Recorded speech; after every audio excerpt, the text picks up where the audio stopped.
నమస్తే, నేను మీ చారి qualified personal finance professional క్యూపీఎఫ్పి. డబ్బులు ఊరికే రావు, అది సంపాదించడానికి ఒక ప్రాసెస్. రాత్రి పగలు కష్టపడి గవర్నమెంట్ ట్యాక్సులు కడితేనే డబ్బులు వస్తాయి. అలాగే ఎస్ఐపిలో ఇన్వెస్ట్ చేసే లాంగ్ టర్మ్ ఎస్ఐపి ఇన్వెస్టర్ కూడా రిటర్న్స్ ఊరికే రావు. నేను ఎందుకంటున్నానంటే లాస్ట్ 10 yearsలో స్మాల్ క్యాప్ ఎస్ఐపిస్ చాలా అద్భుతమైన రిటర్న్స్ ఇచ్చాయి. ఫర్ ఎగ్జాంపుల్, నేను ఫండ్ నేమ్ తీసుకోను, కానీ టాప్ 5 ఫండ్స్ ఆల్మోస్ట్ నేను చెప్పిన రిధంలోనే ఉన్నాయి. ఫర్ ఎగ్జాంపుల్, 2013 నుండి మొదలుపెట్టి 2023 వరకు ఎవరైనా ఈ స్మాల్ క్యాప్ ఫండ్లో ఒక స్మాల్ క్యాప్ ఫండ్లో 10,000 రూపీస్ ఎస్ఐపిస్ ఇన్వెస్ట్ చేసుకుంటూ వస్తే వాళ్ళకి ఈ లాస్ట్ 10 yearsలో 24% రిటర్న్ వచ్చింది. 24% return, 24% XARR return is a very good return, చాలా అద్భుతమైన రిటర్న్ ఇది. ఓకే, అంటే నేను 10,000 రూపీస్ ఇంటూ లాస్ట్ 10 yearsలో ఓవరాల్గా నా ఇన్వెస్ట్మెంట్ 12 lakhs అవుతే నాకు వచ్చిన రిటర్న్ 42 lakhs అనమాట. సో ఇది చాలా అద్భుతమైన రిటర్న్. ఓకే, ఇప్పుడు దీని జర్నీ చూద్దాం. మనం అనుకుంటున్న ఈ 24% రిటర్న్ ఫండ్ ఏదైతే ఉందో ఆ పర్టికులర్ ఫండ్ ఫస్ట్ ఇయర్లో 0% రిటర్న్ ఇచ్చింది. 0% రిటర్న్. ఫస్ట్ నా ఇన్నేవి 10 రూపీస్తో స్టార్ట్ అయితే అది అప్స్ అండ్ డౌన్స్ అవుతూ పడిపోయి పెరిగి ఆల్మోస్ట్ 1 year అయిపోయేసరికి 12 months తర్వాత అది మళ్ళీ 10 రూపీస్లోనే ఉంది ఎన్ఏవి. ఆ సబ్సిక్వెంట్ ఇయర్లో ఏమైందంటే 10 రూపీస్ ఎన్ఏవి కాస్త ఆల్మోస్ట్ ఒక దాదాపు 25కి వెళ్ళిపోయింది. అద్భుతమైన రిటర్న్ నెక్స్ట్ ఇయర్. ఆ తర్వాత ఇయర్ 25 కాస్త ఆల్మోస్ట్ 38, 39కి వెళ్ళిపోయింది, మళ్ళీ అద్భుతమైన రిటర్న్. ఆ తర్వాత ఇయర్ ఏం జరిగిందంటే జస్ట్ 3 రూపీస్ ఎన్ఏవి పెరిగింది, అది ఆల్మోస్ట్ మళ్ళీ 0% రిటర్న్ fourth yearలో. అండ్ 5th yearలో మళ్ళీ అక్కడ నుండి 39 నుండి ఎక్కడో 58కి వెళ్ళిపోయింది, మహా అద్భుతమైన రిటర్న్. ఆ తర్వాత ఇయర్ ఏం జరిగిందంటే 58 నుండి 48కి పడిపోయింది, అంటే హ్యూజ్ నెగిటివ్ రిటర్న్. ఆ తర్వాత ఇయర్ మళ్ళీ హ్యూజ్ నెగిటివ్ రిటర్న్, 48 నుండి 40కి పడింది. అక్కడ నుండి 72కి వెళ్ళింది, మళ్ళీ అద్భుతమైన రిటర్న్. అక్కడి నుంచి యావరేజ్ రిటర్న్ మళ్ళీ ఒక ఇయర్ అద్భుతమైన రిటర్న్. అంటే 24% రిటర్న్ ఇచ్చిన ఫండ్ లాస్ట్ 10 years బ్రేకప్ చేస్తే అందులో ఒక 2-3 years 0% రిటర్న్తో ఉంది, అందులో ఒక 2-3 years ఏమో అద్భుతమైన రిటర్న్తో ఉంది, ఒక 2-3 years ఏమో నెగిటివ్ రిటర్న్లో ఉంది, ఇంకో 2-3 years యావరేజ్ రిటర్న్ ఉంది. ఈ వాలటాలిటీని మొత్తం కంబైన్ చేస్తేనే ఆ పర్టికులర్ ఫండ్ యొక్క రిటర్న్ 24% రిటర్న్కి వచ్చింది. ఇప్పుడు మనం అబ్జర్వ్ చేయాల్సింది ఏంటంటే investor return versus investment return. మనకి గత 10 yearsలో ఈ యొక్క స్మాల్ క్యాప్ ఫండ్స్, చాలా స్మాల్ క్యాప్ ఫండ్స్ 24% రిటర్న్స్ ఇచ్చాయి. కానీ 100 members ఒకవేళ ఆ ఫండ్లోకి ఎంటర్ అయితే స్టార్టింగ్లో 2013లో ఇవాళకి వచ్చేసరికి 10 members కూడా అందులో లేరు. 90% of the people withdrawn in between. ఇంకా అందులో మోర్ దెన్ 25-30% వరకు ఉన్న ఇన్వెస్టర్స్ అయితే ఫస్ట్ ఇయర్లో 0% రిటర్న్ చూడగానే వెళ్ళిపోయారు. ఎస్ఐపి లాజిక్ ఏంటంటే లాస్ట్ 10 yearsలో 24% రిటర్న్ ఇచ్చింది అంటే దాని అర్థం ఏంటంటే ఫస్ట్ ఇయర్ కూడా 24%, సెకండ్ ఇయర్ కూడా 24%, థర్డ్ ఇయర్ 24%, కన్సిస్టెంట్గా 24% రిటర్న్ ఇచ్చే ప్రోడక్ట్ కాదు. ఇన్ఫ్యాక్ట్ అది ఎస్ఐపిఏ కాదు, అది ఏ ప్రోడక్ట్ అయినా సరే, అది అసెట్ క్లాస్ అయితే కనుక వాలటాలిటీ ఉంటుంది. అది గోల్డ్ అయినా, మ్యూచువల్ ఫండ్స్ అయినా, స్టాక్స్ అయినా, రియల్ ఎస్టేట్ అయినా. ఈ investment returns versus investor returns దగ్గర ఎక్కడ ప్రాబ్లం వచ్చింది అంటే ఈ ఫండ్ పెరుగుతున్నప్పుడు అందరికీ ఆనందం వేసింది, మంచిగానే రిటర్న్స్ వస్తున్నాయి. కానీ ఫండ్ తగ్గినప్పుడు మళ్ళీ ఈ ఫండ్ కోపప్ అవుతుందా లేదా అంటే వీళ్ళకి డౌట్, రెండు డౌట్స్ ఉన్నాయి. ఒకటి మార్కెట్ పెరుగుతుందా లేదా అని ఒక డౌట్, ఒకవేళ మార్కెట్ పెరిగినప్పటికీ మరి ఈ ఫండ్ పెరుగుతుందా లేదా అనేది ఇంకో డౌట్. అందుకని ఏ ఇన్వెస్టర్ అయినా చేయాల్సింది ఏంటంటే ఆ ఫండ్ యొక్క ఫండమెంటల్స్ని స్టడీ చేయాలి. ఈ investment versus investor return gap ఏదైతే ఉందో అది ఇండియాలోనే కాదండి, ప్రతి కంట్రీలో ఆ ప్రాబ్లం ఉంది. ఎందుకంటే మనకి ఆ ఫియర్ వర్సెస్ గ్రీడీ ఏదైనా ఉంటుంది కదా, దానివల్ల ఈ ప్రాబ్లం. ఇప్పుడు కూడా నెక్స్ట్ 10 yearsలో ఈ మ్యూచువల్ ఫండ్ ఎస్ఐపిస్లో స్మాల్ క్యాప్స్ అనుకోండి, మిడ్ క్యాప్స్ అనుకోండి, లార్జ్ క్యాప్స్ అనుకోండి, అద్భుతమైన రిటర్న్స్ ఇస్తాయి. కానీ యాజ్ ఏ ఇన్వెస్టర్ మీరు చూడాల్సింది ఏంటంటే మార్కెట్ ఎలా వెళ్తుంది, రెండవది ఈ ఫండ్ యొక్క ఫండమెంటల్స్ కరెక్ట్ ఉన్నాయా లేదా, ఈ 2 points చెక్ చేసుకొని మీరు లాంగ్ టర్మ్ ఇన్వెస్ట్ చేసుకోవడం ఇట్స్ ఆల్వేస్ సజెస్టబుల్. నేను ఇప్పుడు కొన్ని ఫండమెంటల్స్ చెప్తాను.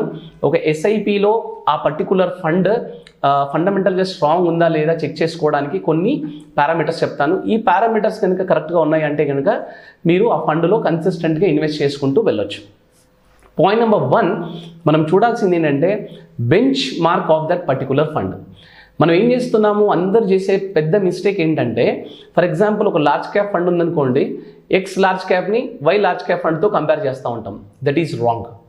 మనం ఎప్పుడే కానీ ఫండ్ని ఆ బెంచ్ మార్క్, ఆ ఫండ్ మేనేజర్ పెడుతున్న బకెట్, ఆ బెంచ్ మార్క్ని దాంతో కంపేర్ చేసుకోవాలి. ఫర్ ఎగ్జాంపుల్ ఒక మిడ్ క్యాప్ ఫండ్ ఉందనుకోండి, వాళ్ళు ఏం చేస్తున్నారంటే ఆ మిడ్ క్యాప్తో ఇంకో మిడ్ క్యాప్ని కంపేర్ చేస్తున్నారు. ఎందుకంటే ఈ mid cap fund manager, X అనే మిడ్ క్యాప్ ఫండ్ మేనేజర్, ఆయన ఇన్వెస్ట్ చేస్తున్న బెంచ్ మార్కు ఎన్ఎస్సిలో అయ్యి ఉంటుంది, ఆయనకి 150 స్టాక్ స్కోప్ ఉంది. అదే నెక్స్ట్ వై ఫండ్ మేనేజర్, ఆయన ఇన్వెస్ట్ చేసేది బిఎస్సిలో అయ్యి ఉంటుంది, ఆయనకి 150 స్టాక్స్. ఆయన ఎక్స్ ఫండ్ మేనేజర్ సెలెక్ట్ చేసుకున్న స్టాక్స్ వేరే అయి ఉండొచ్చు, ఈయన సెలెక్ట్ చేసుకున్న ఫండ్స్ వేరే, స్టాక్స్ వేరే ఉండొచ్చు. వీళ్ళిద్దరూ సేమ్ స్టాక్ సెలెక్ట్ చేసుకున్నప్పటికీ కూడా వీళ్ళ ఎంట్రీ ఎగ్జిట్ పాయింట్స్ చాలా డిఫరెంట్గా ఉంటాయి. అందుకని ఫస్ట్ ఆఫ్ ఆల్ ఫండ్ స్ట్రాంగ్గా ఉందా లేదా అని చెక్ చేసుకోవడానికి మనం ఫస్ట్ చూడాల్సింది వాళ్ళ బెంచ్ మార్క్తో కంపేర్ చేసుకుంటే ఫండ్ మేనేజర్ కరెక్ట్ ఆల్ఫా కన్సిస్టెంట్గా జనరేట్ చేస్తున్నాడా లేదా అని చూసుకోవాల్సింది ఒకటి. రెండవది AUM size of the fund, asset under management ఆ పర్టికులర్ ఫండ్లో ఎలా ఉంది అనేది చాలా ఇంపార్టెంట్. ఫండ్ సైజ్ చాలా పెద్దగా ఉంటే, ఎప్పుడైనా అదేదైనా బ్యాడ్ స్టాక్ ఉంటే ఆ పర్టికులర్ ఫండ్ మేనేజర్ దాన్ని తీసేయడానికి చాలా కష్టపడతాడు. సో అక్కడ ల్యాగింగ్ అయ్యి ఫండ్ రిటర్న్స్ అనేది కొంచెం ల్యాగ్ అవుతుంది. సో ఈ సిచ్యువేషన్లో కొంచెం జాగ్రత్తగా ఉండాలి.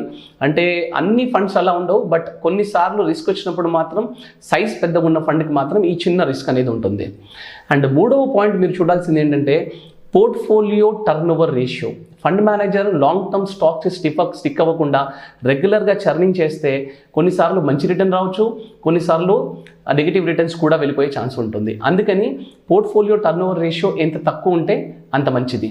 అండ్ ఫోర్త్ పాయింట్ మీరు చూడాల్సింది ఏంటంటే కనుక ఎక్స్పెన్స్ రేషియో. జనరల్గా ఎక్స్పెన్స్ రేషియో చూస్తారు, కానీ తక్కువ ఎక్స్పెన్స్ రేషియో ఉన్న ఫండ్ ఎక్కువ రిటర్న్స్ ఇస్తుందని, ఎక్కువ ఎక్స్పెన్స్ రేషియో ఫండ్ తక్కువ రిటర్న్స్ ఇస్తుందని జనరల్గానైతే సైంటిఫికల్గా ఇక్కడ ప్రూఫ్ లేదు. సో ఫండమెంటల్స్ మీద డిపెండ్ అయి ఉంటుంది. అండ్ ట్రైలింగ్ రిటర్న్స్ అందరూ చూస్తారు. ఒక ట్రైలింగ్ రిటర్న్స్ అంటే ఏంటి, లాస్ట్ 1 ఇయర్లో ఎంత రిటర్న్ ఇచ్చింది, లాస్ట్ 3 ఇయర్స్లో, 5 ఇయర్లో, 10 ఇయర్లో, అండ్ సిన్స్ ఇన్సెప్షన్ నుంచి ఈ పర్టికులర్ ఫండ్ ఎంత రిటర్న్ ఇచ్చింది అనేది జనరల్గా చూస్తారు. కానీ దీంతో పాటు మీరు చూడాల్సింది rolling return. Rolling return is very very important. ఎందుకు రోలింగ్ రిటర్న్ అంటే ఏంటంటే, సపోజ్ మనం ఇవాళ 8th August 2023లో ఉన్నామనుకోండి, last 10 years back 8th August 2013 నుండి ఇవాళ వరకు ఆ పర్టికులర్ దాని రిటర్న్ ఎంత, అండ్ 9th August నుంచి ఇప్పటి వరకు రిటర్న్ ఎంత, 10th August నుంచి ఇప్పటి వరకు, 11th August నుంచి ఇప్పటి వరకు, ఇట్లా లాస్ట్ ఇవాళ డేట్ నుంచి లాస్ట్ 10 years నుంచి డేట్ బై డేట్ ఈ రిటర్న్స్ ఎంత, దాన్ని 3 year యావరేజ్ తీసుకొని ఆ ఫండ్ని కనుక మనం బెంచ్ మార్క్తో కంపేర్ చేస్తే మనకి exact performance of the fund అనేది మనకు కనిపిస్తుంది. అండ్ ఫైనల్గా అండ్ వెరీ ఇంపార్టెంట్ థింగ్ మీరు చూడాల్సిన అనాలిసిస్ ఏంటంటే ఆ ఫండ్ మేనేజర్ అండ్ ఫండ్ యొక్క ప్రాసెస్. ఫండ్ యొక్క ప్రాసెస్ అంటే కంపెనీ యొక్క ప్రాసెస్. జనరల్గా ఇదివరకు ఏం జరిగేదంటే, ఒక పర్టికులర్ ఫండ్ మేనేజర్ కనుక ఆ ఫండ్ని మేనేజ్ చేసే ఫండ్ మేనేజర్ కనుక వెళ్ళిపోతే, ఒక 5 years బ్యాక్ వరకు ఇలా ఉండే మ్యూచువల్ ఫండ్ కంపెనీస్లో, ఫండ్ మేనేజర్ వెళ్ళిపోతే ఒక 6 months 7 months వరకు ఆ పర్టికులర్ ఫండ్ మళ్ళీ సేమ్ సిచ్యువేషన్కి వచ్చే వరకు, సేమ్ ప్రాసెస్కి వచ్చే వరకు టైం పట్టేది, ఆ పర్టికులర్ ఫండ్ డౌన్ అయ్యేది. కానీ ఇప్పుడు ఏంటంటే ఫండ్ మేనేజర్ ఉన్నా వెళ్ళిపోయినా ఆ పర్టికులర్ ఫండ్కి ప్రాబ్లం అవ్వకుండా ఈ కంపెనీస్ అన్ని ఒక ప్రాసెస్ తీసుకొచ్చాయన్నమాట. సో ఈ ప్రాసెస్ని ఫాలో అవుతున్నారా లేదా ఈ పర్టికులర్ కంపెనీ, ఆ కంపెనీని కూడా కొంచెం మనం స్టడీ చేసుకోవడం చాలా చాలా ఇంపార్టెంట్. అంటే ఫండ్ మేనేజర్తో పాటు మిగతా టీం అందరూ కూడా కలిసి తీసుకునే డెసిషన్ అనే ప్రాసెస్ని ఫాలో అవుతున్నారా లేదా.